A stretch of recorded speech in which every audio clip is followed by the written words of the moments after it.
Hey, what's going on, everyone? Nolan Samron here, your partner and mentor with the CRE Collective. Hey, what we're talking about today are the 4 things that keep people poor or stop us from becoming wealthy. Very simply, it's taxes, debt, inflation, and retirement. Let me go over this really quick. I'm rereading a book right now. It's called The Conspiracy of the Rich by Robert Kiyosaki. I brag about this guy all the time. His Rich Dad, Poor Dad book is what kind of changed the game for me and just thinking differently, talking about passive income and understanding not to trade my time for money. I got really into that. And so basically after I read that book, I started to download and listen to everything this dude was talking about. And over the weekend, I essentially rediscovered his book, Conspiracy of the Rich. So let me go over these 4 things and how you can begin to take action with the information from this video, okay? So number 1, taxes are the most expensive expense that all of us have, no matter what. Every single 2 weeks that you work your job, whether you're making a little or a lot, taxes end up taking anywhere generally from 30 to 50% of our income, and not to mention it's off the very tip top. So here's the thing about this. If you haven't read any of this book, I brag about it all the time. It's called Tax-Free Wealth by Tom Wheelwright, who's actually Robert Kiyosaki's accountant.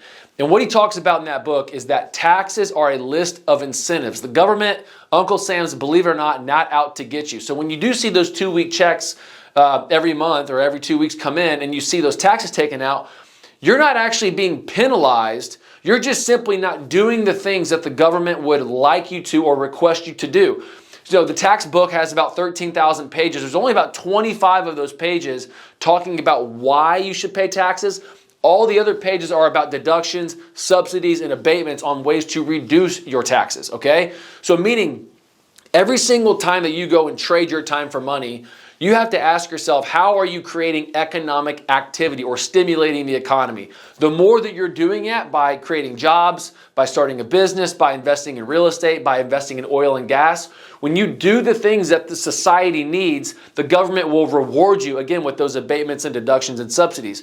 If you're a high income earner like a doctor or an attorney or an engineer or somebody that's simply trading their time for money, now you have a high quality skill, but you're not out there, again, generating economic activity for the government, you are just at the highest tax rate. So think about this.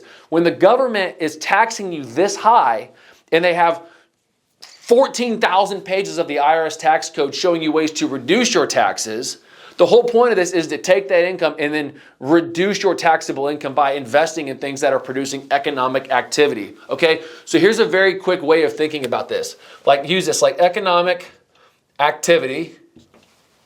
And right now, let's do it this way. How about this? Economic activity is low. Economic activity is low. And economic activity is high.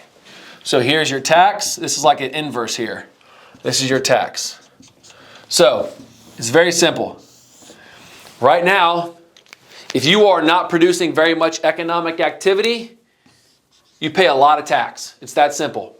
The more economic activity you produce, the less tax that you pay. And usually over here, this is earned income. And over here, this is passive income.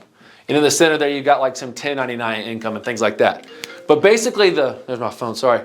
But basically, the more taxes that you're paying, the less productive that you're being out in society, the more, or the less economic activity that you're generating. So if you can understand the tax laws, this is the first one here. If you can understand that the taxes are a list of incentives and you start doing the things that the government would like you to do, essentially you will reduce your taxes and you'll keep more money in your pocket, okay?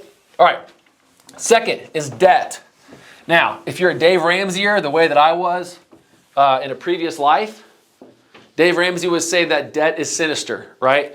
Buy term, invest the difference. Always use cash. You know, when I grew up, my parents were, again, we were a big Dave Ramsey fans, you know, EntreLeadership, Money Makeover, Money Man, all that stuff that, you know, the books that they pass out of the churches, like we did all that. I can still balance my checkbook, believe it or not. And now that's nothing wrong with that because I think Dave teaches a lot of really good ideas and principles for somebody that's trying to build a good, strong financial foundation. But unfortunately, what Dave doesn't describe is that if you're listening to Dave, you're most likely in a lot of bad debt. You're in liability debt, meaning like car payments, student loans, credit cards, debt that's not actually generating you any income. Debt on the surface, if you think about it, it's neither good or bad. It's how you use it. Debt, for example, if you are using it to purchase vehicles, Some people, again, buy things into the future. If it's putting on credit cards to go out to dinner, to buy clothes or purses or things like that, things that do not generate income, debt becomes a leash and a noose around your neck. The longer that you hold that debt, the more expensive that it gets, and it's very difficult to get out. It's like quicksand. But on the other hand, like what Robert Kiyosaki talks about, is debt can be a great thing when you're purchasing assets. And an asset, very simply, is something that puts money in your pocket, things like rental real estate. And so what I've discovered with commercial property, I was doing residential before, is not only just talking about the tax benefits of real estate, but when you buy a warehouse or even if it's a single family home, every single month, that individual that's renting from you, whether it's a business or a family or whoever, they pay you rent every single month. That's generating you income, passive income. Not to mention that's a different scale of taxation as well. But if you're able to borrow the bank's money to purchase a house or a building, and then that tenant pays you rent every month, and you're taking that rent and paying debt service, you're creating passive income, number one, but you're using someone else's money to purchase an asset. And that's the biggest difference, I think, is from the wealthy and the poor, is that poor people use debt in a bad way to purchase liabilities, simply things that take money out of your pocket, and rich people use debt and leverage to buy things that are like assets, that put money in your pocket. That's the biggest difference. So again, the taxes basically saying if you're not doing the things that the government would like you to do, you're going to pay more. And if you don't understand debt, where you're buying liabilities, it's a noose around your neck. But if it's an asset, you're essentially creating financial freedom that way. Next is inflation, okay? Inflation is something that they talk about always on CNBC, and the White House press secretary says it's low, and then they say it's high. You know, there's a lot of noise around inflation. Very simply, inflation is when the government spends more than they actually have, and they have to borrow money in the future, okay? They do that you can read a bunch of books about it and how it actually works and how we borrow from the Federal Reserve, and we got to pay them back interest, and the Fed's funds rates, all that stuff. It's really not important. Basically what it means, imagine you have a piece of pizza for a second. I'll explain how this works. You have a piece of pizza, and right now, you know, let's say there's some pepperonis on here, right? Whatever. All I'm saying is that if you bought one pie like this, that would essentially be one slice. When the government comes in and they print more dollars, they start cutting this pie up, right? Now you got 4 slices. For you to feel full, you need to eat this entire pie. Before, you only needed 1 slice. Now, you need 4 slices to feel full. Even though it's the same pizza, the size didn't change, it's just a matter of slices. And then when the government prints more money, they add more slices to the pie. The size of the pie is not changing. What is changing, though, is how many pieces of pizza you need to actually feel full. So if you think about it from this perspective, whenever you see the prices going up at the supermarket or the cost of insurance or vehicles or whatever it is, and they think, oh man, my assets are rising or my stock portfolio is going up, you actually need to consider that maybe the intrinsic value of these items are not going up or the stock market is not actually going up. It's truly the value of your dollar is going down.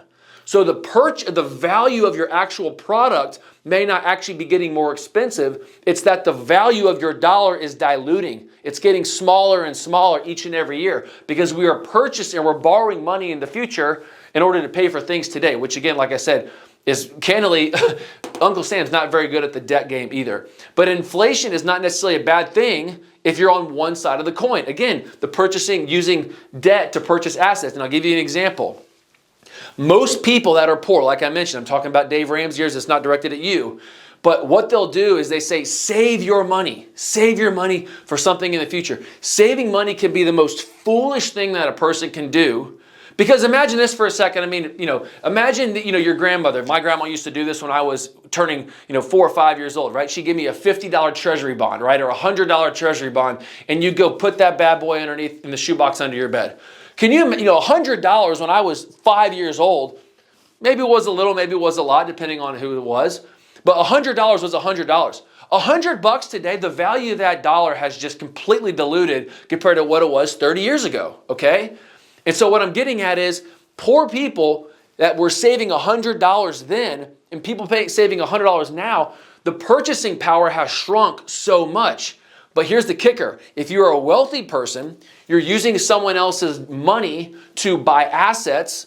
Imagine what the rent was on that same house 30 years ago. If my grandmother, instead of buying me a treasury bond, she would have put it as a down payment on a piece of rental property, right? That's kind of comical to say.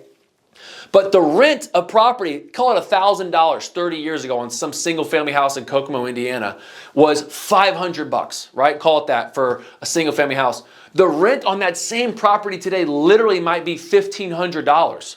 It might have doubled or tripled at this point. And so what I'm getting at is, even though the value of the piece of property might still be the same, the cost to rent, the cost to own, the cost to purchase has basically tripled on paper, simply because the value of the dollar has decreased, even though the asset remains the same. So the problem is that the people that are saving money get burned in the long term, and the people that are using debt or purchasing assets and letting inflation increase the value of their assets are the ones that are going to be the winners at the end of the day. Finally, I want to talk about the big elephant in the room, and that's retirement. And this is what Dave Ramsey and the boys all talk about: is put money in your 401k, your IRA, do your 401k match, or whatever your employer is willing to offer you. The biggest problem with retirement is this one question right here. If you were going to go into business, let's say you and I were going to go into business together, and I made you an offer, and I said, how about this? You put up all the money, you take all the risk, you hire somebody and pay them to manage it, and then in 30 or 40 years from now, after the business has gone as far as it's gone, I'll come back and tell you how much equity and ownership I want to have in that business venture. Think about that for a second. That's my offer to you. That's what the government is doing with you when you are doing 401ks and IRAs. That is called tax-deferred accounts. And that came around in the ERISA Act back in 1984. Basically, that whole thing shifted from before. It was in a lot more life insurance products and people taking more control over their own money their own way. And then Wall Street got involved in 1984. They got in bed with Uncle Sam. And essentially, that's when the gloves came off. And essentially, now every single month you put money in these retirement accounts. Not only is it creating Wall Street more money, it's a guaranteed rate of return to them. All those money managers are earning a percentage on that money every year. And for the haters out there, they can say, well, I'm going to be earning a higher percentage of return in the market, this, that, and the other. That's not important, because you're deferring tax into the future. Do you think taxes are going to be higher or lower in the future? The way that Uncle Sam is borrowing money, think about it this way, the government is going to have only two options in the future. When, especially all these baby boomers keep retiring, they're going to have two options. They're either going to have to print more dollars into oblivion to pay for all these unfunded liabilities coming onto our books, or they're going to have to increase revenue to pay for all these expenses that are coming on the liabilities. The options are more inflation, so the people that own the assets are going to end up having and winning more, or the taxes are going to have to go up because we're going to have to generate more revenue, and that, for those people, don't understand taxes. So the whole point is retirement is essentially a scam for Wall Street to get rich, and also you're creating, an individual, if you are a retirement individual person, and you're leaning on these 401ks and IRAs, you are guaranteed to be an income stream for the United States government in the future. Because eventually, if you ever heard of an RMD, a required minimum distribution, by the time you're 70 and a half years old, the government forces you to take money out of the account. And what happens if the market's up or down? Nobody's going to know, right? We can say, oh, the market goes up, it goes up. But what happens if there's a crash and the market goes down 30%, which has happened in the past? And then your $5 million is now only worth $3 million. Or what if it was only $1 million, now it's worth 600, right? Then you're really in a pinch. And those are the people that are working at Walmart right now, the greeters that are 85 years old. I'm not saying that's a bad occupation, but those people are the ones that are getting burned because they didn't understand these four things. So I say all of that. These are what's keeping people poor, because they don't understand these four mechanisms that are in the world. And so if you haven't read already, check out the book Conspiracy of the Rich by Robert Kiyosaki. I think he gives it away for free. I'd read it as an ebook.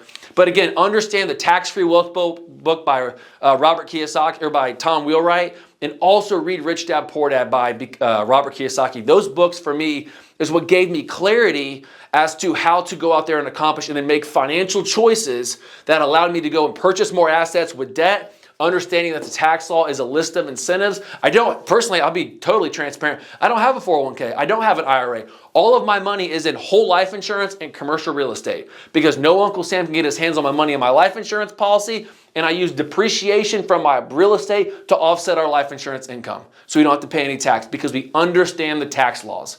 So if you want to learn about this, if you have a life insurance policy that you want to get your eyes on, be happy to talk to you about that. If you have any questions about how to reduce your taxes because you have high income, because you're a high income earner, be happy to talk to you about that. The whole point is about education.